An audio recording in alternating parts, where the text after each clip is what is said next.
वाशिम जिल्ह्यात जर बघितलं तर जून महिन्यातला मान्सून हा लांबणीवर गेलेला आहे। जवळपास जर बघितलं तर जिल्ह्यातली जी पाणी टंचाई ती भीषण पाणी टंचाईला सामना करण्याची वेळ येत आहे। सध्या परिस्थिती जर बघितलं तर मागील 2 महिन्यापासून वाशिम जिल्ह्यात तापमानात मोठ्या प्रमाणात वाढ झाली होती। 40 ते 44 अंशापर्यंत हे तापमान गेलं होतं। त्याचा परिणाम जर बघितला तर अनेक प्रकल्पातील पाणी साठा आहे कमी होत असल्याचे चित्र आहे। त्यासोबतच नद्या नाल्या ह्या कोरड्या पडल्यात, तसे बोरवेल विहिरी ह्या पूर्णतः आटत असल्याचं चित्र आहे।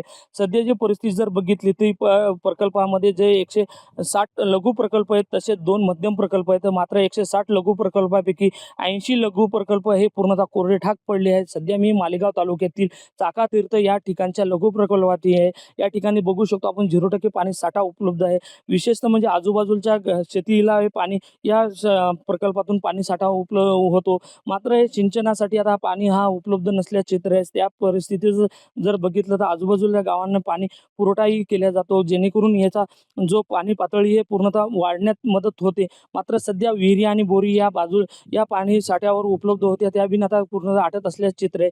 आता जी परिस्थिती जर बघितली तर जनावरांसहित माणसांनाही पाणी टंचाईचा सामना करावा लागत आहे। मोठ्या प्रमाणात या प्रकल्पाच्या भरोश्यावर आजूबाजूच्या परिसरातील गावे आहेत, त्या गावांना पाणी म्हणजे पाण्याच्या समस्याला समोर जाण्याची वेळ येत असल्याचे चित्र आहे। कॅमेरामन सचिन राणेसह विठ्ठल देशमुख, TV9 मराठी, वाशिम।